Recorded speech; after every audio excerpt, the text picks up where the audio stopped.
morning, afternoon, or evening, my friends, and welcome to Smokin Toastin. It's the program that's all about craft beer, fine spirits, and hand-rolled cigars. Those are three of my favorite things. Yes, and you know what? They're very, very high on my list as well. Show number 56, and welcome to it. We are brought to you by B&B Butchers and Restaurant at 1814 Washington Ave in Houston, soon to be open in Fort Worth. We got to get the details on Fort Worth and get our live Fort Worth show planned. Yeah, get our road trip going on. Yep, that's going to be awesome. And we are just big fans of theirs, and they're big fans of ours, so it's one of those little deals that works out really well. Speaking of big fans, I'm a big fan of my friend and co-host, Mr. Ian Berry. Welcome to the show, my friend. How are you today? I'm doing great. I missed you last week. Yes, now we had a week off without a show. Both you and I were traveling last week, and then next week we're going to make up for it by doing two shows. So it'll all even out. Comes out in the wash, right? Yep, that's right. But we're really excited about today's show because we are broadcasting live from the balcony of the 8th floor of the One Park Place building downtown Houston, which overlooks Discovery Green. You can see the Marriott Marquis and the pool there, which is a pool. People in other states will have to just understand and go with this. It's a pool in the shape of Texas. Yes. It's actually a lazy river in the shape of Texas. So you can get in there and float basically around. It has a continual float all the way around the edge of the pool in the shape of the state. We can kind of see El Paso there. Is what we can see, I think. But yeah, there's no other state that would do that. And some states that would be kind of boring. Can you imagine, like, Utah? I think it's just like a rectangle. Right. You know, right. It wouldn't be that exciting. But speaking about El Paso, I just want to point out, if you drive from here to El Paso, you are exactly halfway to California. That's exactly right. So we are based in Houston, Texas, but we're listened to all over the place, and so we try to mix things up and bring in, things to smoke and drink and sample from all over the country and even all over the world. And today I think we're going to do that really, really well. First of all, though, we should say that we're psyched about this show because Austin Moore is here, and Austin is with Rocky Patel Cigars. I'm pretty excited about this. that. This is going to be a great show because I've been a big fan of Rocky and his whole line of cigars for a very long time. So I'm psyched about that. It would be great to ask Austin some questions about what's going on with Rocky Patel and the company and the brands, the cigar lines that he just seems to continue to crank out. Right. And, of course, one of my all-time, Desert Island cigars is a Rocky Patel. So we'll talk about that, too. So we're excited about that, and then we're excited about our tasting. We're going to taste from all over the United States today, beer-wise. We'll be tasting the Community Beer Company Silly Ghosts. That's from Dallas. Nice. Silly Ghost. Yeah, it's a tangerine wheat ghosts. Nice. So that should be interesting. From Baltimore, Maryland, and the Heavy Seas Brewing Company, we'll be tasting their Crossbones Session IPA. I have never even heard of a Heavy Seas Brewing Company. This is exciting. This is new. We bring it all in, yes.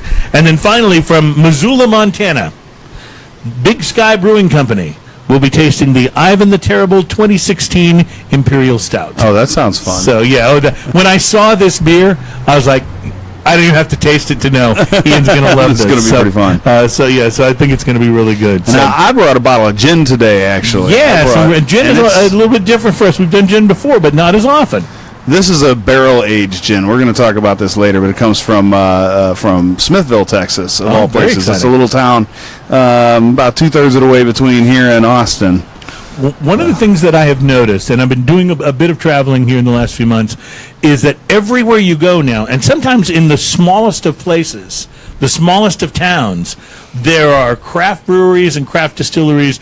You take a city like Houston, we've got, maybe like a dozen breweries in the greater Houston area now, but you'll go into some of these really cool, funky little small towns in the middle of nowhere. Like Smithville, for example. Right, exactly. And there's a distillery right there. There's a distillery right there, and they're making really quality stuff. So it's really exciting. I can't wait to taste this gin and see how it matches up to the big boys. That's one of the fun things to do. So our last show, we were live at Casa de Monte Cristo Cigars in Houston. It was right after Hurricane Harvey had swept through Houston, and we had a sort of a hurricane party. Those guys didn't really take any damage. You and I were both fortunate enough. We got lucky, but there obviously has been huge devastation. Now the huge devastation from Hurricane Irma. And so again, we don't want to turn into the Weather Channel, but I thought it might be appropriate to take a look at what Hurricane Irma has done and what Hurricane Harvey has done in terms of its effect on cigars and tobacco, because there is going to be some effect. Cuba's prime growing region in the Pinar del Rio province, they say, has escaped any serious effects from the close call with Hurricane Irma. People were really worried that it could devastate growing conditions for several years. Wow! Depending on how bad the infrastructure and stuff was damaged. As of the last report in Cigar Aficionado magazine, they said communications with Havana are still difficult, but they were able to speak to the owner of, and I'm going to butcher this because this is not a name I'm familiar with, but the owner of an establishment down there. He said, we've had no problems here at all. A lot of wind, some rain, but nothing serious. There are other tobacco growing regions in Cuba to the east of Havana. That was an area that was hit pretty hard by Irma, but that crop is not in the ground yet. These growers in these regions in Cuba and in the Dominican and in Honduras and Nicaragua, they actually wait to plant the crops until almost the end of hurricane season, specifically for that reason. Right. So it's a really smart thing when you think about how devastated an entire crop could be. Florida, however, not so lucky. In fact, Hurricane Irma hit Naples really, really hard. There's a lot of cigar companies that are based there. Miami was spared the heart of the storm, but the impact and power outages absolutely huge. Miami Gardens, where Padilla Cigars is, Tampa, Arturo Fuente Cigars is there. There's so many companies that are at the very least without power, and in some cases you got to just wonder, like, how much damage is enough. One of the things that were in Houston, they were talking about in Houston, was some businesses might not rebuild; they might just move elsewhere. Right. And so you have to wonder about that. I know, and we're going to be talking about Rocky Patel cigars with Austin in our next segments. But Austin, Rocky Patel headquarters is that Naples? Right. It's Bonita Springs. Okay. So it's kind of ground zero from what all reports I can find. Have you had any communication with the guys there since since a little bit. Irma? Talked to Nish, Rocky's brother, and Dave Bullock, our head of sales and VP of sales. Pretty much, everybody just kind of a mass exodus. Right. Our power's out, but we put all our cigars, got them off the floor. So there's nothing as far as our inventory that got damaged. We got a big warehouse, 2 floors and all that. So we got it all off the ground. We just can't get anybody to it. We can't get power to the building. We can't put in orders. We can't process orders. Obviously, UPS is not going to be running. And that was one of the things that the article in Cigar Aficionado was saying, is that even in places where they didn't take damage to the structure or to the inventory, shipments are shut down for a while. Right, yeah. And then also, these people have families. They got to take care of their homes, their kids, and, make sure they got power to them or whatever they need to do, And, but as far as cigar shortage, or any damage to our product, we haven't had any, thankfully. So well, one of the things we also, when we were at Casa de Monte Cristo, it was a fairly jovial show. Everybody was in a good sort of a post-hurricane mood. But the fact is, not all Houston tobacconists have been as lucky as the guys at Casa de Monte Cristo were. The folks from Cigar Town off Eldridge Parkway were less than 2 miles from the Barker Reservoir. Those guys got hit really hard. Their shop got ravaged by more than 12 inches of floodwater. That's tough. They may have had more damage than any of the other places that I know of, but there's a number of different places that were affected. Our buddy down at McCoy's Fine Cigars, those guys, they didn't get any water, but they had to close while downtown was essentially underwater. So business was off for a while. And I understand the Briar Shop had to shut down for several days, too, over in Rice Village. And I'm sure that there were more. We haven't talked to our friends out in League City to see how the Man Cave guys fared the storm. Right, or Mike out of Friendly Fire. Yeah, right. I know there's been a lot of places that took water, and I can only assume everybody puts the cigars up, right? You go into the humidor, and you put them all on the higher shelf. You would think so, but Cheryl and Dan over at Cigar Town, they got torn up pretty good. You know, I mean, there's nothing you can do about that. I think they got hurt because they were close enough to the reservoir that when they kept releasing more water to keep the reservoir from breaking. Yeah. I know Briar Shop got a little bit in there. They're okay. I was in there the other day, and they're back in business, and no damage to the cigars. And then if you guys know Charlie down at Havana Alley in Galveston, yes, I heard he got devastated. The building is up on a pretty big foundation, so it's up about 3 feet. It got into right at the front door, but it was okay. There's a little downstairs area, and some of the locker members lost some of their stuff. But his humidor is good, and which is good because he got beat up pretty bad during Ike. Right. And he was in that other store over by, I guess closer to Broadway, I guess is the street name. Mm-hmm. And I think he had 5-6 feet. He had to start all over. Yeah, which is tough. I mean, it's tough to start all over. If it's your home, it's really hard to start all over when it's your business because you got to stock back up again. You know, and that's not easy or cheap. So it's a tough thing. So our hearts obviously go out to everybody that was affected, and I think all in all, in the greater Houston area, the tobacconists were pretty lucky. Haven't heard any reports from Florida so far, but I can only imagine some of those shops got hit pretty hard. So we'll kind of keep you posted on that as cigar fans and aficionados all over the country are, just banding together. And you know what? If your favorite cigar shop took some damage and they're back open for business, go in and buy a box. Seriously, it's time to help these people out because they're struggling a little bit, and just like everybody. Yep. That's a pretty tasty way to help out with hurricane relief efforts, don't you think? All right, we are going to take a quick break. We'll be back. We'll be tasting some Silly Ghosts from the Community Beer Company in Dallas and lighting up our Rocky Patel cigars. It's Smokin Toastin. Sounds awesome.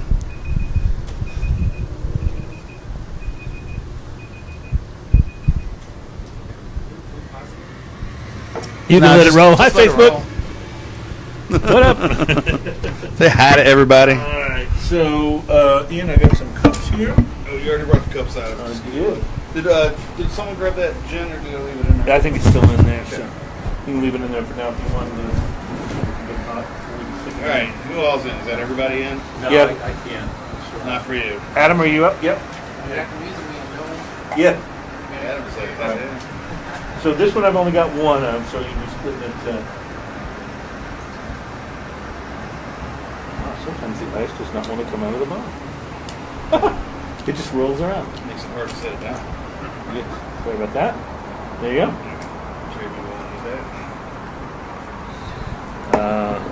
And if you want to wait and open it on mic, we can. I can do that. I'll set it here and I'll go grab the gin just so we have it. All right, sounds good. I will take the opportunity to light my cigar because yours smells awesome. Thank you. Yeah, see, I'll go down to Brad's place. Yeah, we go down there. We try to shop all over the place, and we've done shows, all over town. So we try to, patronize the people who've been on the show and stuff. But yeah, we love McCoy's. It's Brad's a riot. He is. He's one of the funniest people in the cigar business hilarious. for sure. And ex-truck driver. What I love about him is that he doesn't ever have an answer. He has a story. Yeah, that's right. Tell you what. Yeah, he cracks me up. Brad, we were talking about going back over there for Oktoberfest this year and doing the show, but I guess there's some question as to whether they're doing Oktoberfest. So I can't imagine him not being able to cook his sausage and onions. The brats and onions. So good.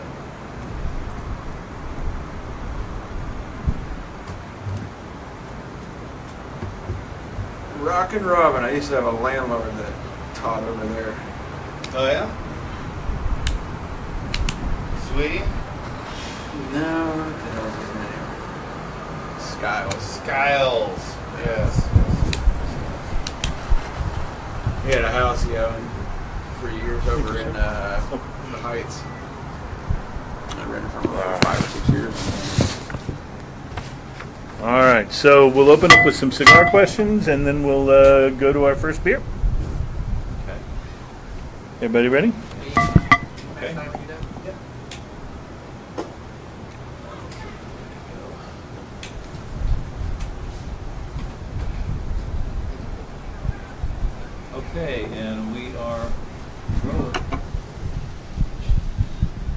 Welcome back. It's Smokin and Toastin. It's show number 56, Rocky Patel Cigars on the balcony. And Ian and I have just lit up our smokes. You got to see the excitement of Ian lighting a cigar on Facebook Live if you were watching the show on Facebook Live. I'm actually pretty good at it. And we're really, really stoked to have Austin Moore from Rocky Patel Cigars on the program. Austin, welcome. Thank you. Appreciate it. Thanks for jumping in there with the Hurricane Cigar Report in the first segment. By the way, we're available all over the place, including, by the way, now up and active the Smokin and Toastin YouTube channel. And we were talking before the show about how you can find anything on YouTube, and now you can find Smokin and Toastin as well. And of course, one of the easiest ways to listen to the show is on TuneIn. Just go to TuneIn and search Smokin'. And when you put in the word "and," it'll come up. That's when it goes, oh, you mean this show. And it's real easy to find, real easy to listen to, and you can favorite us, so it'll be right there, and you can listen anytime. We're also available on iTunes and Google Play, and we're heard weekly on Radio Brave at radiobrave.com. So, Austin, Rocky Patel, how'd you get started with this particular cigar company? This wasn't your first cigar rodeo, was it? Well, it is and it isn't. I've been with the company 10 years. My dad, he go back about to when I was 17, so 1997, 98, around there.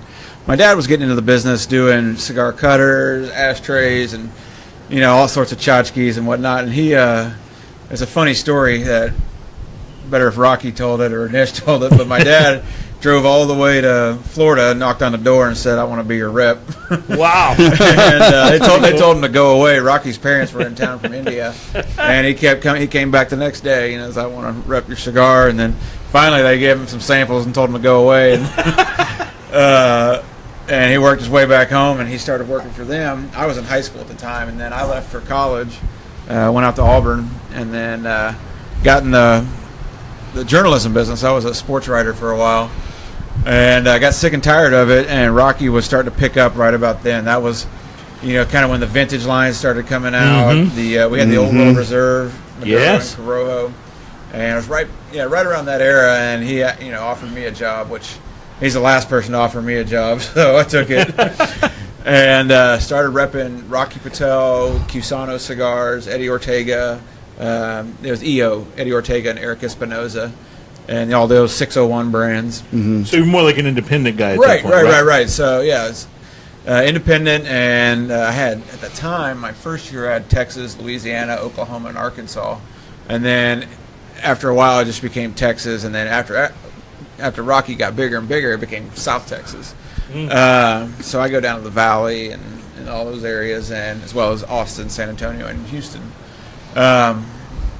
So, yeah, I've been with Rocky for, like I said, 10 years, and then I had Cusano. Cusano got bought out by Davidoff, and after that, they gave me the opportunity to come in-house. So I work directly for Rocky Patel now. That's right. Really cool. So when you go to the company Christmas party, it's at Rocky's house. It can be. It's at his cigar bar called Burn. Cool. In Naples, which it's a blast. I bet. They carry everybody's cigars in there, but it's just a fantastic little atmosphere in downtown Naples. I think it's downtown Naples. Anyway, it's in Naples. I may have told the story before on the show, so I'll try to keep this really short. But back in the, I want to say early 2000s, it was when the Vintage series had not yet come out, but was about to. Okay. I was living up in the Boston area, and I went to a cigar dinner that was put on by I think Two Guys Smoke Shop up in New Hampshire. And I used to go up there and shop, like the guys. They're super friendly.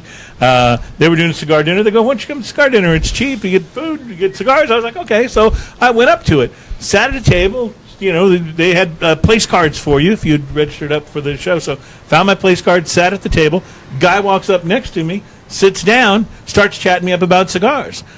It's Rocky Patel, who I didn't know. I had read his name as being the guy from Indian Tobacco Cigars. Right, yeah. Mm-hmm. But Rocky Patel wasn't the cigar industry name then that it is today. He reached into his suit pocket and handed me a vintage and said, "This is going to be coming out in about a month. You should try it and see if you like it." Now, I bet I'm not the only guy with this story, but I smoked it and it was amazing, and I became a huge fan of the line ever since. That line's crazy. I mean, that line saved his company. It was, I bet. we had Indian tobacco, and we had, all sorts of lines, the baboon, the chimp, all sorts of stuff. You wouldn't believe what they were coming out with. And it was during the cigar boom when he started. Yes. And, he was an entertainment lawyer. And tough time to survive in the cigar business. And, people were just, Gringo wants it, they're going to put it out. They just made tons of it. And just crap cigars kept coming out. And then, Rocky kind of took a different angle and wanted to up the quality. Mm-hmm. And that's been his mantra. It has been to this day. That's how he tries to and does separate himself from a lot of people. I think the first Rocky Patel I ever had was the vintage 92, I think it is. Okay. Well, the 92, people thought, here you are in an industry where you're, Ortegas and, Fuentes and names, and then you got a guy with an Indian name, right? You got a guy named Rocky Patel coming out. He says, I'm going to put my name on a cigar. And people thought he was crazy. Yeah. And I could see that. And, here he is, and that's still one of the best lines in the industry and one of our best lines in our catalog. And the 99s, the 90s, and 92s. And now we've added the 2003 and the new one, the 2005. And it's still strong. In your personal opinion, which of those year editions do you think is the best? Depends on what you're looking for. They're all pretty mild. I like the 99. The 99's it's a Connecticut shade. It's the oldest true Connecticut shade in the business. A lot of Connecticut shade are Connecticut seed, but grown in Ecuador. And but it's got a lot of flavor for being mild. Most mild cigars you're just kind of bored with. But this one has a lot of stuff that'll kind of keep you interested, whatever that may be. And there's so many more things in the Rocky Patel line. I mentioned one of my very favorite cigars in the entire world is a Rocky Patel. And then, of course, there's the whole story of the Edge and how that came to be. So I want to get into that in a few minutes. But first, we want to taste the beer in this segment. And so Ian has already opened from Dallas, Texas, This is the Silly Goes. Yes. From Community Beer Company. Right. It says right here, slightly tart wheat beer with tangerine and apricot. Ah, very interesting. It is tart. It is tart. You taste the first. So he's already taken the first taste? And he says, I don't it's get a tart. whole lot on the nose, to be honest. Like some of the sour and tart beers, like you really can smell it up front. Not really getting that with this. I get a little bit of apricot. Mm-hmm. Oh, yeah, you can get the apricot, though, once you take that first taste. Big. Apricot first and then the tangerine, I guess? Yeah, the tangerine later on for me. Oh, wow. It's actually really refreshing. I'm surprised at how refreshing it has is. a surprisingly big mouthfeel to it as well. Mm-hmm. Good for a hot day. Mm-hmm. That's what I was going to say. I don't often think of wheat beers as being like, hey, it's really hot outside. We've got some wheat beer in the cooler. Let's pop the top, right? But this would be great, around the pool. And wheat beer usually has a bit of a lingering finish. This actually has that little bit of sour on the end and then just kind of drops it's right off. It's quite delicious. I have to say I really like this. And I was a little concerned because I struggle sometimes with wheat beers. That finish feels a little bitter and sort of cloying to me on a lot of wheat beers, but I'm not getting any of that on this one.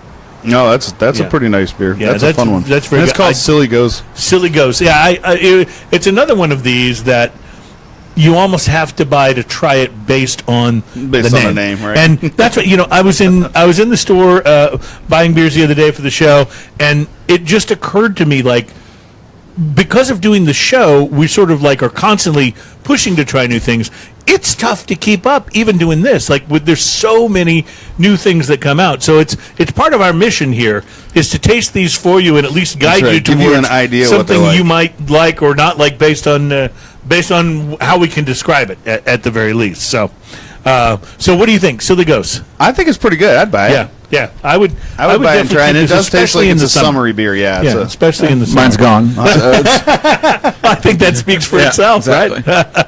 Also, it matches up pretty nicely with the cigars. There's nothing in the aftertaste or the finish that sort of lingers and conflicts with the cigar. They which work sometimes is a beer problem. Right around each other. Speaking of which, Austin, tell me about the cigar I'm smoking because this has really just hit its stride right here. Yeah, Sungrown Maduro. We came out with that a couple years ago.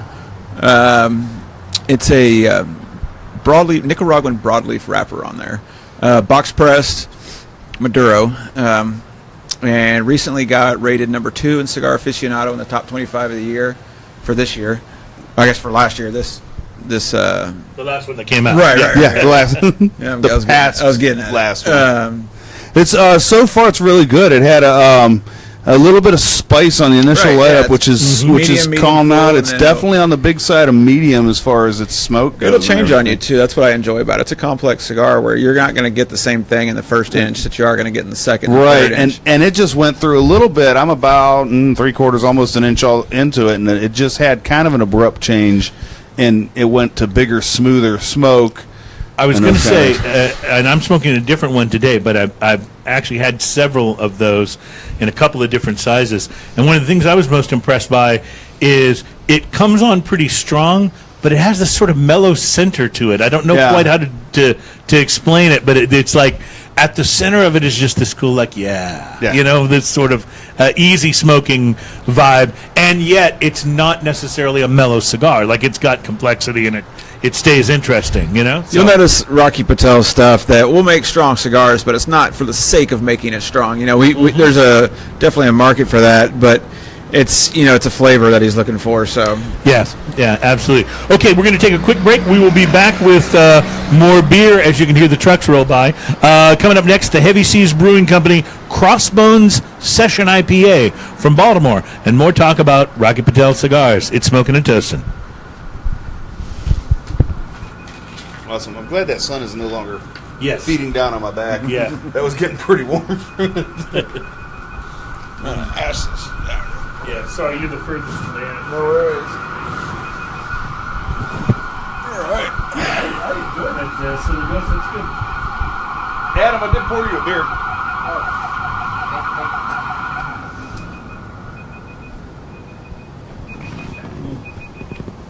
Can we just keep that sound in the background? Yeah. You have your opener, right? It'll add a sense of urgency. I have a pocket knife. Pocket knife, okay. So this will be the... Cut you, man. It's crazy going into, so I was up, last week I was visiting my friends, they live on the water in Delaware, but right by the Delaware-Maryland border by Ocean City. And so just went into some of the liquor stores and beer shops and was just shopping around. It's like, there's all this stuff I've never seen before because it's only regional to that area. So I actually bought a bunch of stuff. Went to my friend's house and said, "Okay, you're the lucky recipient because I'm only going to take 2 of each beer." And so he got everything I couldn't get in like a sample pack or something. He got the rest foil, of the 6-pack, right? and I packed 2 of each up in a box and shipped them home. Just so Brilliant. Because I was flying, so you can't take them on the plane. I did that with Florida too, so we're still going through some Panhandle Florida beers as well. So I still randomly have a few in my fridge that we need to bring up too. yes, absolutely. Although you have been quite abundant with beer recently. Yeah, I've got so much, and it drives me crazy because it sits in my closet, and I'll start getting low in the refrigerator, so I'm going to put stuff in the. Oh man, I can't do that. It's for the show. Haven't tried it yet. I have to try to keep at least one, and plus I'm keeping stuff for the light beer part 2. The light beer blind taste test. We did the light beer blind taste. Light beer blind test. Several shows. It had to have light in the name. It had to be. I like that. Right, it has to be described as. I like all beers, man. It could be, like stuff like this, or I can drink Miller Lite all day long. And Miller Lite was actually the hands-down winner. Top-rated one, of our light beer blind taste test. Yeah. Bud Light didn't make the top 5 on anyone's Bud Light list for some reason. I think it was at a ballpark. I think it was here. And it tastes like butter. Like when the lines get real dirty. Right. And it's nasty. It just tastes like butter on popcorn. Like, this is disgusting. I can't handle that. Yeah. Yeah, you never want to quite go with that buttered popcorn flavor for your beer. Although I picked one with more flavor than the rest and got laughed at for it. Apparently it was Bud Light Lime. Yes. It did have the most flavor, so there were 3 of us that did the judging, Ian and myself and Maria, who's not necessarily a beer snob, but like a local radio personality. We thought, let's get She's a blast, non-beer snob person on for this show. So neither she nor I liked the... actually, she picked it as her number 3. We each, at the end of tasting 12 beers, did a top 5. She picked it as her number 3. I didn't pick it at all. Ian picked it as number 1. So we're having this discussion. He goes, yeah, but we're tasting all these beers. At least it has some flavor. And I said, yes, but the flavor is lemon pledge. Yeah, we all decided it tastes like lemon. No one ever once mentioned lime. But it had flavor. It was funny. I mean, battery acid is a flavor too, I guess. But you know, it's like, doesn't go out as good as it goes down. Hang on, find one more story here.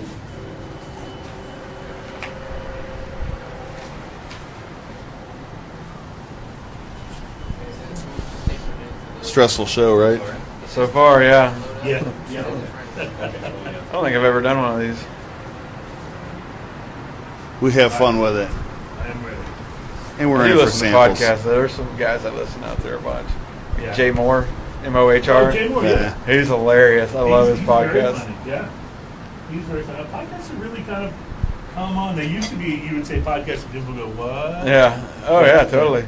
But, Well, it's radio on demand, basically. It's like you Basically, can listen yeah. to what you want to when you want to. and you may not listen and to about every what episode, you want but to. there's always a fresh one, you know, if the podcast is regular, there's always a fresh one there to listen I'm pretty, to. yeah, that one, and a guy named Tom Marshall, he was a lyricist for Fish, the band. Oh, wow, cool. So, yeah, I'm a huge Fish head, or Fish fan, I don't know what you call him. Fish eye. Fish eye. I think it's fish headed. I guess so, yeah. You know what fish fans are called? Yeah, I've been seeing them since I was 15 years old. It's a nasty habit. Yeah. My wife hates it, but whatever. What, the fish thing?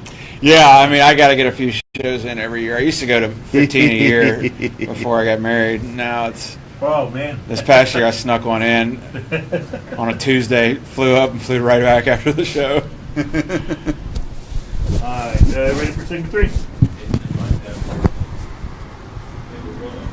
The friendly folks at B&B Butchers and Restaurant on Washington Avenue in Houston and soon to be open in Fort Worth, Texas, are bringing you Smokin Toastin. And bacon. Yeah, and bacon, yes. I And always they have do to mention such their a bacon. good job. Have you ever had the bacon at I have, and you get it on a so good. Oh, it's amazing with the sandwich with a truffle oil sandwich. Oh, Yeah. yeah. It's so good. We constantly talk about the bacon appetizer because it's just a plate of bacon with the blue cheese. Yeah, with the blue cheese and the syrup, whatever that truffle syrup stuff is they put on there that is in fact a gift from the gods. It's pretty amazing. Yeah. And speaking of a gift from the gods, I have to tell you, I mentioned this about traveling. I've had so much fun traveling and checking out all the different beers that are available regionally that are not available, necessarily where we live. Because we may talk about some of the beers that we get all the time here, like a Carbach or a St. Arnold or something like that, or Eighth Wonder, that aren't available where you guys live that are listening. So one of the things I want to figure out how to go on the internet and set up like the Napster of beer. Like, wouldn't that be cool? Like you could like trade around beer, be like file sharing, only be beer sharing. Wouldn't that be awesome? So people can trade around beers. I want to try some of this stuff from all over the country, and I can't afford to fly all Chris over Hart the was place. telling me that they have a bourbon version of that, don't they? I think they or do, a but I think that may be whiskey version of that. easier to pull off. Okay. All I know is I don't think I'm supposed to actually ship beer back to myself from another state, but I do anyway. Is that technically not? You mean you do, like, in theory? You do, right? like in theory, yes. You would do it. I would consider doing it if I were to ever want to break Allegedly. a law that may You would allegedly actually send exist. yourself Yeah. some. Yeah, but magically, some of it has appeared here, and so we'll be trying one of those in this segment that I believe is only available in the Baltimore, Maryland, and Delaware area, and it's from Heavy Seas Brewing Company, and apparently they are kind of for lack of a better way to describe it, maybe like the St. Arnold of that area. So looking forward to trying this, and I think Ian's about to open her up here. Can't do it with here, this in my hand. I can hold the microphone There for you you go. because one of the important things about this show is we don't scrimp on sound effects. Yes, that's Yeah. right. Our sound effects are authentic. Yes, Not to pay for that one either. Yeah, that's right. There's no royalties going out for that. That's Creative ASCAP's Commons. going to get you on that one. That's Creative Commons right there. So while Ian's pouring this up, I wanted to ask you, Austin, about the Rocky Patel Edge. Now, the Edge You mentioned, I don't remember if this was in between the segment or if you said this on the show, but you mentioned that when the vintage line came out, that it really reinvigorated the company. Didn't that happen again with the Edge? Right, yeah, that sent us over the top for the most part. We got us really rolling. And then the Decade came out after that, and we got a 95 rating, and then it really skyrocketed when the Decade came out. But yeah, the Edge was another one. I don't know if you guys know the story. I don't really. The only thing that I know about the Edge is that it always came out at a very affordable price. At a time when a lot of premium cigars were starting to push that $8-9 mark, here it comes out and it's more like a $5-6 mark. Yeah, and we've tried to keep it that way as much as possible. But it is, and it's a high quality cigar at that price. It's not a short fill or a sandwich, fill or anything of that nature. And it's got some complexity to it. It's not just a one note sort of a blend too. So as I mentioned before, my dad got me into this business. Well, what we do at Rocky Patel is we send guys down to Honduras all the time. We have a house down there. We just built another house, so this would be the third house we've had down there. But we take everybody down there. We basically you pay for your own airfare, and we got everything else from there. We got a bus full of beer and cigars. Take an hour and a half, 2 hours to get down to. It wasn't Don Lee, now it's El Paraíso, Honduras. Anyway, so what we do when we're down there is we let everybody blend their own cigars. So you blend your cigars, you get to write it down, and we have all of our. What a fascinating thing to do! Yeah, we have all our tobaccos that we use, and we let you choose from them, and you pick your filler, your binder, and your wrapper leaf. Now, if you're just the average cigar smoker going to do that, you really don't know how any of these blends are going to work, right? You're just you're smelling tobacco and going, this seems nice, let's try it. So the funny thing about the Edge is my dad was down there with a group, and this is a long time ago. I think this is before maybe even Vintage. Well, it was right around Vintage came around. And so my dad blended the Edge. And really? Yeah, your dad blended the Edge? Yeah, it's a funny story. And so he goes in there and takes it back home, and the next thing you know, him and Rocky are on the phone and talking about it, and then they went into works on the Edge, and so the Edge Maduro, and then eventually the Corojo. I think it was Corojo first, Maduro later. I can't remember, but we have the blend written down. Yeah, I think the Maduro came out later now. In a frame in my dad's office. That is so awesome. That's fantastic. And here it is today. And didn't it become like the company's bestseller right after it came out? I mean, it still is. It's a huge brand for us. I mean, all the Edges. Speaking of which, aren't you smoking an Edge right now? Yeah, I got an Edge Maduro as well. That's an Edge Maduro, and it's this is the short one. What did you call this one? The B52. A B52, yes. Shorter, 58 ring gauge. I believe. Yeah, pretty big ring gauge, but it's just a wonderful cigar. Like it's got great.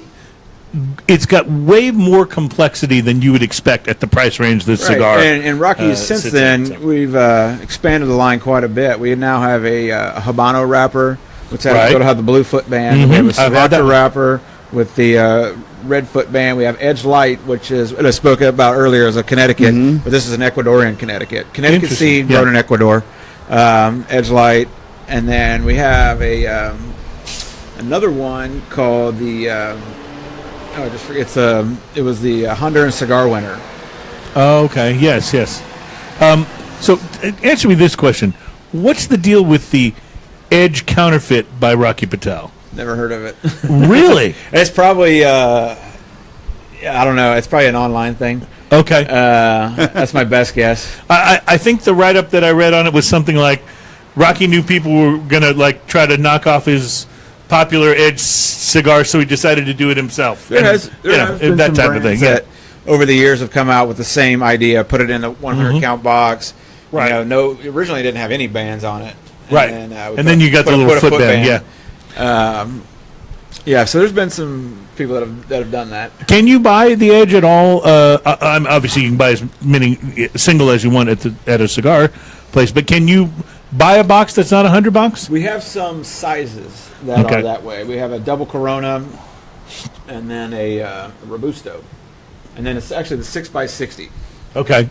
And so we have a 6x60 called the Edge Battalion, and you can get those in all the same, Corojo, Maduro, and you can get those in 20 count boxes, or you can buy the big box. And is the Edge still your bestseller? Yes. Wow. It is. That's amazing. Because when did it come out? Like, what year would that have been? It would have been, I'm probably somewhere guess around 2003 or two, somewhere around there. 2000s, yeah, absolutely. Well, it's it's as consistent as it gets. It's one of those things where if you if you go in the cigar shop and you don't have a lot of money to spend, you always know you can kind of go inexpensive but still not get home and go, oh man, why did I buy this? Yeah, just go grab a handful of them and you're set. Yeah, absolutely. Well, we have another beer. This is the High Seas Session IPA called Crossbones. And Ian, you poured this one. I did pour it. Have you taken a whiff yet? I took a whiff and I took a sip already. I got to tell you, I love the packaging on this. Mm-hmm. It has a little hops on here with the eye holes in the mouth of a skull and then crossbones with it, which is pretty awesome. If you're starting with the packaging, though, I'm thinking maybe you weren't crazy about the beer. It's way too hoppy for me. Way too hoppy Way for you. too hoppy but this for is me. a session, so this shouldn't be as hoppy, It's right? just all hop up front to me. Yeah, it is very much upfront hops. What do you think, Austin? I like hoppy beers, Yeah. so this one's about to be gone. To me, this is a little too obvious one-dimensional. On our show, Ian, I am the hops guy, and Ian is the malt guy, basically. Yeah, see, I'm the opposite of that. But this is, I don't know, I find this pretty refreshing, though, for a hoppy beer. Ian. I don't think it's undrinkable by any means. I mean, I'll drink it, but I wouldn't reach for, a six-pack of those. I don't know if I would choose it over something like a St. Arnold Art Car, but it's right up there with some of the sessionable IPAs that I've had. I guess.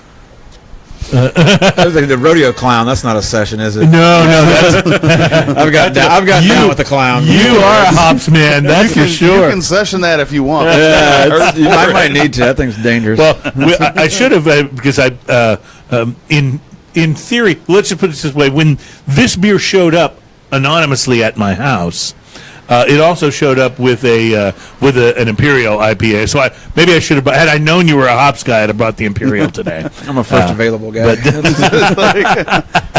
Whatever beer you put in my hand. That's really good. So the Rocky Patel Edge came out. Was the next big thing the Decade series? Was that what was next? Decade. Our flagship or our highest end cigar at the time was the Old World Reserve. It was came in a really cool box. Remember that? Yeah, it had the wax on the. Yes, I remember that.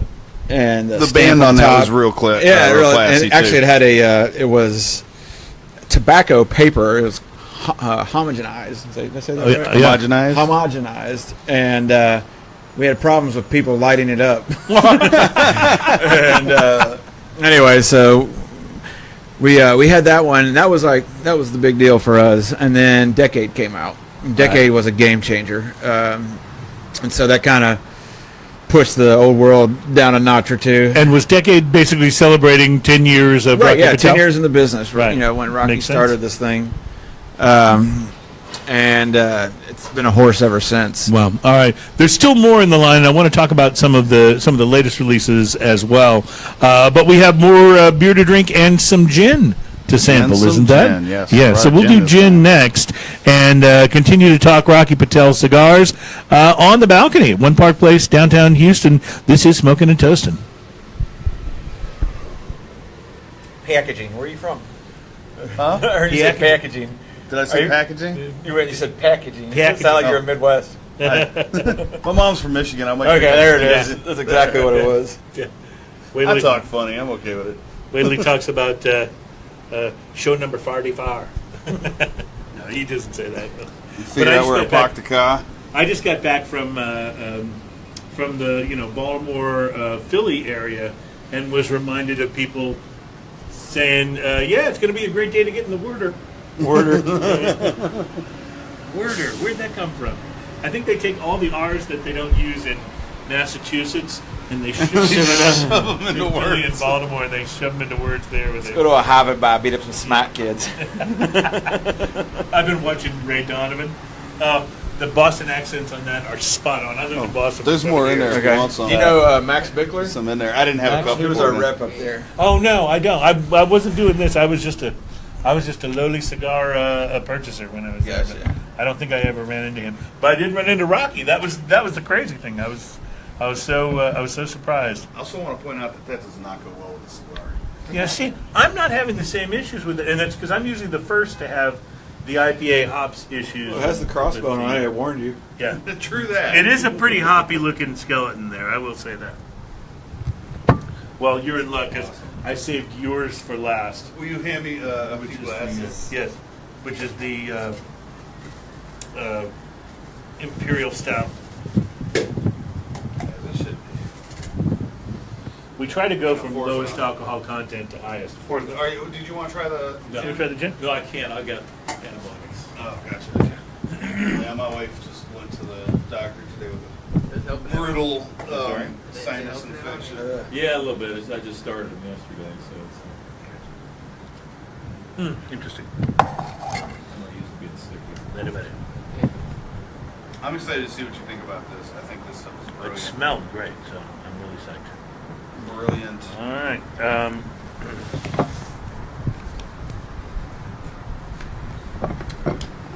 I am ready when you are.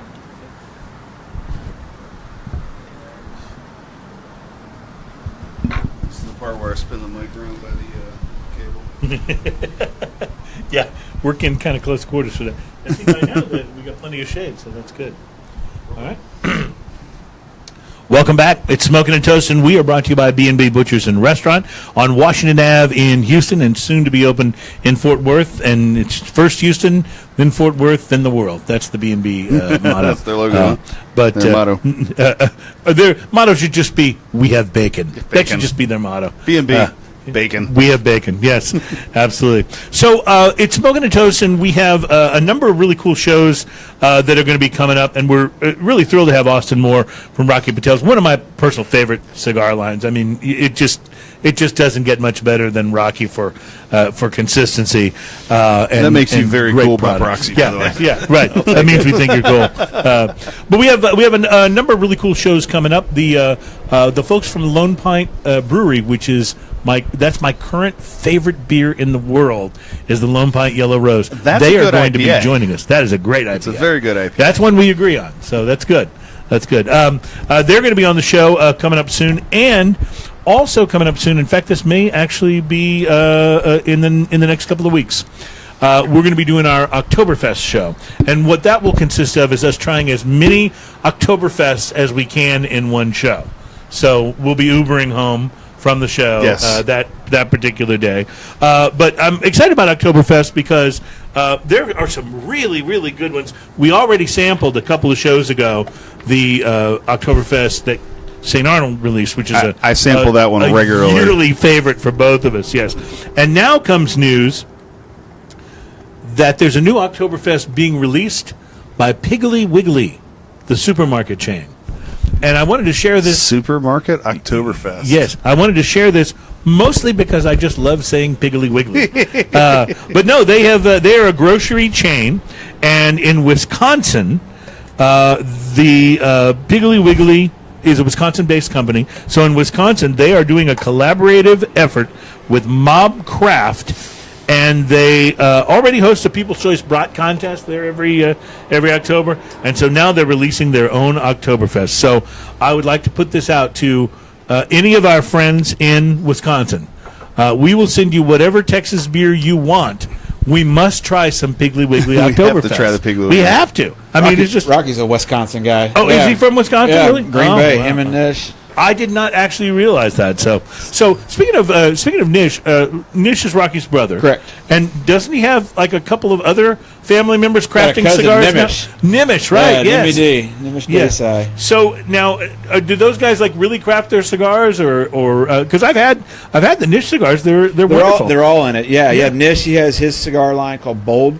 Nice full-bodied smoke. And then Nimish has a cigar called Nimi D. Another full-bodied smoke as well. Both real strong smoking cigars.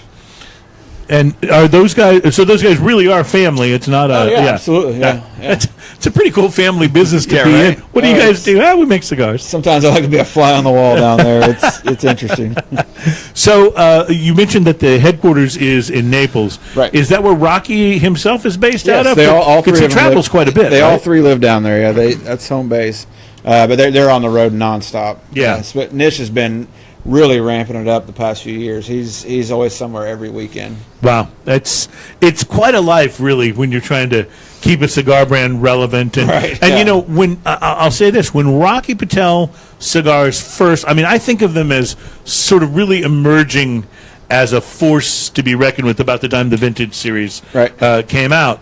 But if you think about how long ago that actually was, and how many upstart new cigar companies have come out and caught the eye of the press and the buyers, and had the big displays in the stores, like it's got to be hard to stay relevant in that kind of world. Yeah, on one end, there's like somebody they always want something new. They always want something new, and then in 3 or 4 years, like it's not the same. It's not as good as when it first came out and whatnot. And what I think we do is we keep it consistent. It's hard to do. I mean, this is a living organic thing. Well, if you're still able to sell the vintage series and the Edge and even the decades, if those are still selling well enough that you haven't had to put them aside and launch new brands just for the sake of marketing, right? And that says something about it. And we like putting new brands out. We like trying to see what else we can do and hearing that. But those are definitely our That'll staples. keep you from getting stagnant. Right? Too, They're always forward thinking. They're always trying to find something new and different. And like recently, we just put out a new Dominican cigar. First time we've ever done anything from Dominican. From the DR, really? Yeah. And what's that called? It's called Dark Dominican. Dark Dominican. Yeah, it came out 2 years ago. And how does how difficult is it to get? I mean, maybe for Rocky Patel Cigar Company, not as difficult as for others. But how difficult is it to get shelf space when you do something like that? That's what we do. That's what the reps and the guys on the ground. That's what we're fighting for. And that's the biggest, the toughest question and the hardest thing you get from all these guys is why us over the next guy and right. And obviously, it should be because it sells, right? Whether you like it or not, And we put a lot of effort into AR marketing. If you go to our website, rockypatel.com, you'll see just some amazing stuff that we're always doing. We're always pushing. We're always advertising with Cigar Snob or I love that magazine. The websites, Half Wheel, and all those guys. They're always pushing something out and putting on, and it costs money, and that's what a lot of the little guys can't do consistently. And so. And we were the little guy too for the longest time as well, and that's where just hustle comes into play, and that's what Rocky and Nish and Nimish did in the early days, is they just got after it. Well, I would think one of the toughest positions to be in would be being kind of in the middle, because if you're the brand new little guy, people are going to want to stock you because they try it. Have to have something new for their customers to try. If you're Arturo Fuente, you're an automatic because the brand, has been around for years, and people are going to expect your humidor to have that if you're a tobacconist. But in the middle, it's where I would say it's probably the hardest to stay relevant. It is, yeah. I think we've gotten bigger every year. We're going to be bigger this year than we've ever have been before. So that's the great thing about this company. Our trajectory is still going up. Well, and you're starting to get to a point now where the name is becoming one of those names. Right. One of those, solid names. We had an identity crisis there for a while. We weren't the small boutique anymore. Mm-hmm. And we weren't, Fuente or General Cigar or something like that. And we don't want to be General Cigar. We want to be Rocky Patel Cigar. That's first and foremost. You'll see a lot of things that Rocky does on his end that I think, warrants shelf space for Rocky is, the guy's in Washington all the time fighting FDA, and he spent an exorbitant amount of money just to get up there to be with lobbyists, to fight, to get to know the congressional, the congressmen, and to, be there and do it, because there's not many people really doing it. There's a lot of people just not even giving a dime, whereas Rocky's giving a lot of his personal time and money to fight these, these laws that are coming out. And I think the cigar industry, particularly the premium cigar industry, is so misunderstood in all of this. Absolutely, yeah. Because people think of cigars, they think of, kids smoking those little, grape roll blunt or something. Exactly, exactly. And I can understand why that's a concern.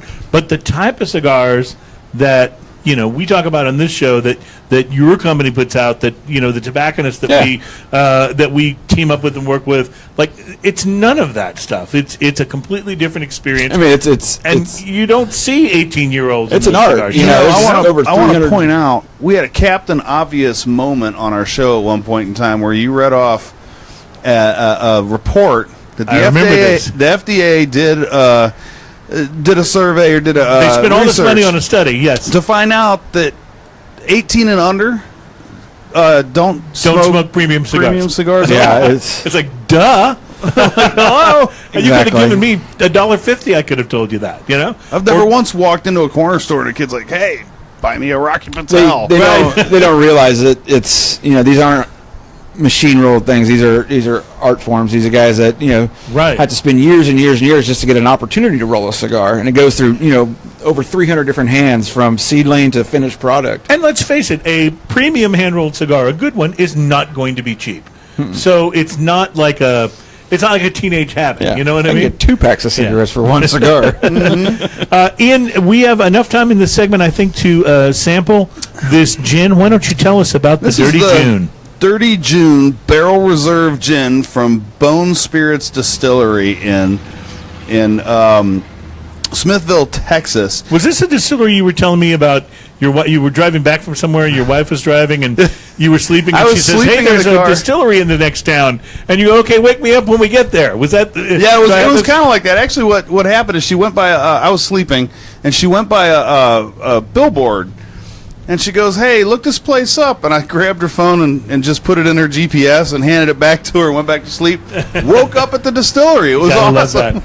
I have a dream sometimes where I wake up at the distillery, but then when I wake up for real, they have quite a few distillates to try. They have quite a few spirits to try. And I came back with a bottle of bourbon. We actually tried their bourbon on our show. It was good, it was quite good. Yes. This Wife of the Year award. If I did that, I would end up in an IKEA.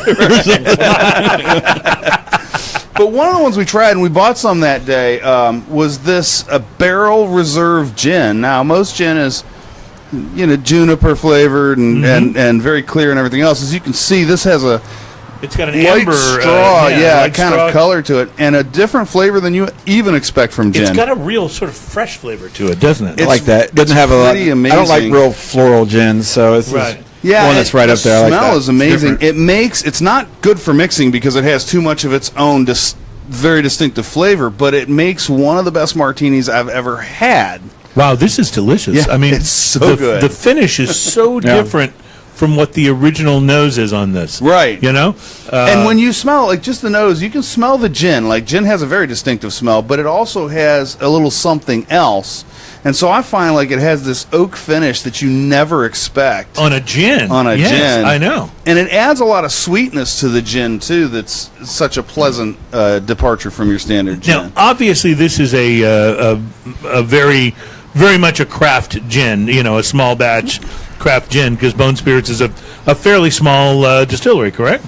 Yes. Yeah. And their big thing is they do from farm to bottle. Are they available online? Do we know? Maybe. Bonespirits.com, it says on the bottle, so we'll check that out. But wow, that's really good. I'm very impressed. And again, I'm not a gin first guy. I like it, but it's not the first spirit I gravitate towards. So to have something that good is very impressive. Okay, we have a beer for Ian coming up in the final segment here. I can't wait. And more questions for Austin Moore from Rocky Patel. This is Smokin' and Toastin'. I'm sitting on my phone.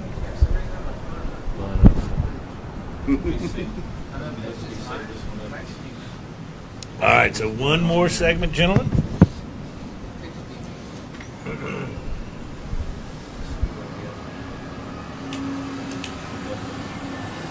What's going on here?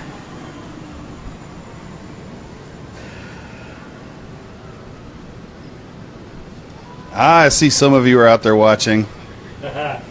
Greetings, fellow Facebookers. I was wondering why my pocket was buzzing. Some of you are reacting and stuff to the live. Are we winning? Yeah. Awesome. All right. So How do you like that? I love it. It's really it's interesting. delicious, isn't it? And it's a small bottle, but it's like $25. Usually I can't drink gin neat. Right. That was when they were giving us tastes of everything, that was the thing that really boggled my mind, is when I took a sip, I was like, that's just good like that. I don't have to douse it in olive juice. No. Right. And with a martini, I usually like really dirty martinis if I'm going to make a martini, and a martini to me, by the way, is gin. I'm a vodka martini My guy. dad and I had this conversation in the Del Frisco's in Vegas, Dude, this and there's no such thing as a vodka martini. It's vodka. This is a show. We got to get two great bartenders on one that believes in gin, one that believes in vodka from martinis. Have them and just duel it out. And we will sacrifice We ourselves will, because that's what we to do. sit down and work out which one is the best. Last beers. Awesome. And you will. Have you had any other local cigar guys? Yeah, we had. Thank you. We had. I'm so bad with names. The Oliva rep was on. What is his name? Trent. Trent. Yes. Yeah, he's a He riot. was on. He was great. And who was the guy that we had out at Presidential? That was. I am blanking again. That was. He was from that really small boutique company. He was so funny. Ventura. No, Ventura was last week. We had the Ventura guy on last week, which was Oh, that was a Casa de Monte Cristo. yeah, it was Casa de Monte Cristo with Or on- Psycho and No, you're 16. talking about. oh, sorry, the guy that was the Santa Claus looking dude. I think one more of his cigars left in there. That was. He The was cigars were fun, really good. too. It was started with a K. The cigars started with a K. Christoph? Coffee. Coffee. Yeah, Caffey. Caffey is how you say it. Yes, Because Caffey made coffee too. Yes. Remember that conversation? Yeah. You guys ever go to Caffey cigars. Stogies on Westheimer? Oh yes. In fact, we'll be doing a show there soon. So. Yeah. So yeah, I love those guys. We go to the. I've been the last several years to the Wing Ding, which is always fun. Yeah, we'll be there. Yeah, it's always fun. I'll have Nish there this year. Oh, that's very cool. Yeah, I hope so. I mean, hopefully everything's. Their schedules are going to be funky with this hurricane down there. You know, we're going to Vegas in November to the Big Smoke, Okay. and we're going to do a couple of shows out there. What would be the best way for us to try to line up Rocky to be able to see if he'd come on a show with us? Well, I know he's going to be there because I saw him in the nose. A lot of times it's just running them down and say, hey, we do this right now. Yeah, I can line that up. The best way to do it would be to call or send me an email. Okay. And then I'll put you in touch with Rocky, Nish, and Dave Bullock, who I think they all go out there. Or maybe Okay. just Nish and Rocky go out there and Cool. Nish. Okay, you run this? Yep. And we'll just set something up. Yeah, I just love for him to come talk about it because I just remember having dinner next to him that night. It was just so interesting, you know. He's just such a cool dude, you know. And he'd be really fun to interview. Just let him talk Patel for the whole show. It's awesome. All right. What I have learned here is the levels here. I have to keep these really low. The it's tech not to show. distort that. Yeah. Lo-fi? If I boost this up Yeah. later, but if you run too hot to distort It runs too hot into that. That's really easy when you get plugged in. You ready, sir? Yeah. Final segment. I set the beer in next to you. Got it. Okay, and we're rolling. Welcome back, my friends. It's Smokin and Toastin.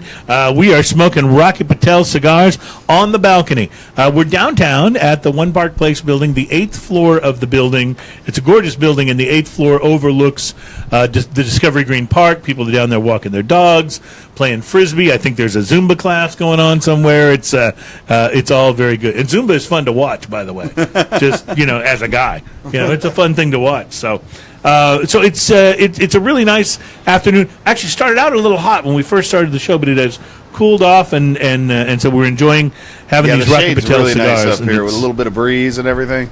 Yes, absolutely. By the way, major news flash here, and I'm pulling this out because I want to make sure I've got the right information. Thank you. I don't want to say this wrong. I don't want to say this wrong because it's a very important topic. News flash. All right, drum roll. Ireland, if we had the little drum roll machine here, Ireland is no longer the heaviest drinking country in the EU. What? Yes.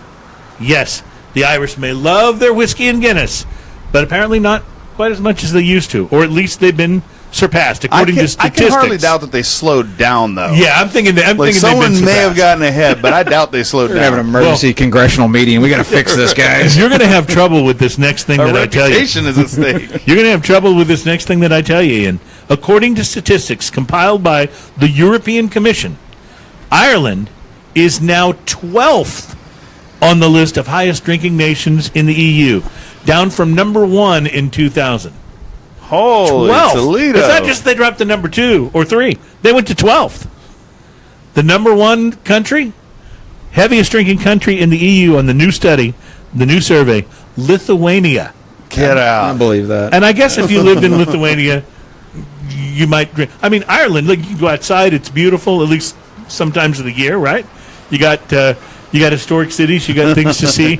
I'm not sure what's going on in Lithuania. Admittedly, I've never been. That's probably why they drink. But it may be why they drink. That's exactly what I'm thinking. So, anyway, our condolences to Ireland. And I understand that when the news came out, it was like worse than losing the World Cup. Like, people went into mourning. That's for a terrifying. little while. Yes, it absolutely is. That'll drive someone in Ireland to drink. And they may be back to number one in the next survey. I wouldn't be surprised. In fact, I'd really like to go to Ireland in the next year or so. So perhaps I can help while I'm there. We should do a show in Ireland. That's why Conor McGregor lost. Hint, the company should pay for us to go. Yes. And by the way, Conor McGregor, he may have lost to Floyd Mayweather, but he's releasing his own Irish whiskey. And Floyd Mayweather is doing a commemorative tequila with Tequila Avion. So, like, everybody's getting into the spirits business these days. Yeah, so that's just So McGregor's out of fighting and wants to help his countrymen get back to number one. That's right. He's still Irish through and through. So now this next beer is uniquely American. It comes from Missoula, Montana. I've never been to Missoula, but I've heard of it. It's nice. The beer, however, is called Ivan the Terrible. Yes, it's Imperial the Ivan Stout. the Terrible 2016 Imperial Stout. And I thought that since we had a show where we were trying a beer called Silly Ghosts, that perhaps the balance to that Would be Ivan the Terrible. Exactly. So we don't get too. I appreciate that it's 9.5%. Yeah, well, I knew you would appreciate that, and I have a feeling watching you pour this that you're going to appreciate the beer itself Like too. a recipe. And of It course, does have yes. sort of a used motor oil kind of look. Yeah, and Ivan looks, significantly menacing there on the label of the bottle. This is, you're right. This is now. It doesn't look too thick, but it certainly looks dark. You may recall, we've had the beer that you brought in that was so thick it had chunks in it. What was that one? I talk about that all one of the the time. Harvest ales. Oh my God! I mean, it was delicious, but when you talk about beer being chewy, this beer was really, actually, This beer, literally you could chewy. actually get some stuck in your teeth. It was gelatinous. He's not joking about that. He's like, what is floating around on my glass? So Ivan the Terrible in its is defense, from. though, you can't tell if anything's floating around in this glass because the beer is so dark in the It's so first dark. place. It's from Big Sky Brewing, Missoula, Montana. And they make Moose And- Drool. Yes, they make Moose Drool. That's That's where you've heard of them before. There's a few other ones. Moose Drool, I think, is their most popular one now. Well, I will tell you from first whiff. Which I think is this a brown ale. From first whiff, this is nice. This smells amazing. I have to agree. It's got that perfect stout aroma to it. Raisin bread. A raisin bread. Yeah, that's not a bad way to put it. That's a good stout too.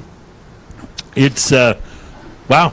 It's got a thicker mouthfeel than I was expecting because it's not that thick of a beer in terms of it when you swirl it around in the glass. It looks like It's stout. big flavor though. Really it's is. big flavor the whole way and the aftertaste in a wonderful way. It's kind of Energizer Bunny keeps on going. Yeah, it's got a great burnt caramel kind of finish to it that just sits there and goes, you probably want another sip.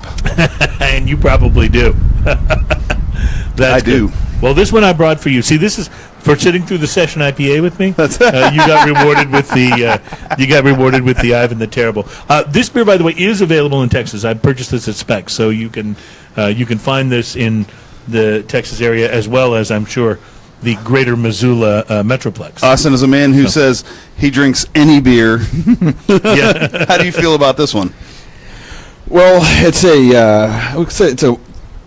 definitely a winter beer for me. I like, if it's hot outside, I want, like I said, an IPA or Miller Lite or Pearl. I think it's all about pacing. I think it's all about pacing yourself. If you drink a couple of these really fast, you actually won't care. Right, that it's summer. I mix it up. I don't. I couldn't do two in a row, but I'll go to this and go to something else. And Austin, all the seasons. I was down at McCoy's Fine Cigars, downtown Houston. We love going in there. It's one of the most fun stores in the area. Oh yeah. And they recommended to me. I said, give me a couple of recommendations. One of the recommendations they gave to me, I brought home. It sat in the humidor for 6 months, probably. And it was actually Ian's birthday party that I stuck in my pocket, brought it out, and smoked it, and was blown away. And it is now one of easily my top 3 or 4 favorite cigars in the world, and it's the Rocky Patel 55. I still have 3 in my humidor that I kind of covet. They're in. Yeah. Well, we immediately split a box as soon as I smoked that one at his birthday. Yeah, party, it's a great smoke. Relatively new, and has every line in the 55 line is 55 ring gauge.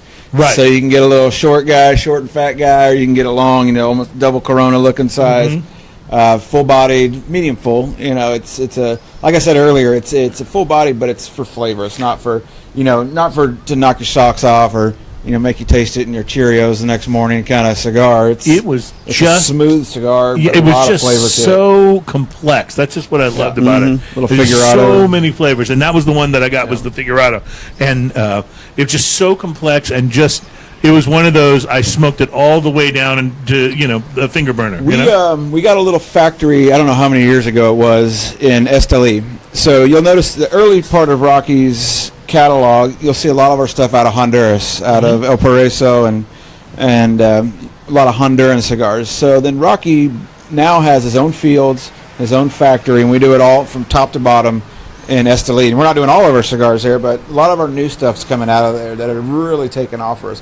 That Sun-Grown Maduro you're smoking there is out of our factory in Esteli, and the 55, and we got a whole host of others that are coming out of that factory. And it's a little factory, and it's fantastic stuff that's coming out of there. And Amilcar is the guy that does a lot of the blends down there, and is with Rocky, and he's the guy down there that's running everything. And if you guys ever want to come on one of our trips down there, we'll take you to Esteli and show you the factory, and show you the fields, and it's a hell of a time. Let me think about that for a second. Yes. Done.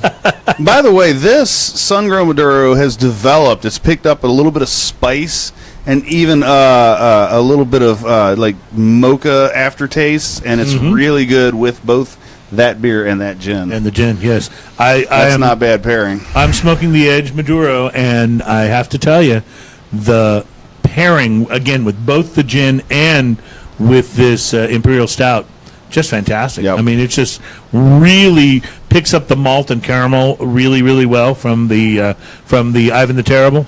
Really, really nice. Anything new on the horizon that you can talk about? I know some stuff you might not be able to. We put stuff out this year. We re-released the 50th. I don't know if you guys remember. It came out in this big, box with Swarovski crystals, and it was a $20 cigar. We now put that into a 10-count box. Same blend. It's got a different band on it. Fantastic cigar. I love it. I love anything we do box press. And there's something about the feel of a box press too. It draws like a straw. It's effortless. Yeah, absolutely. That's what I like about box press. Box press is harder to create though, because they have to stay in those molds for a while, right? Yeah, you got to put them in there, and they take a little longer.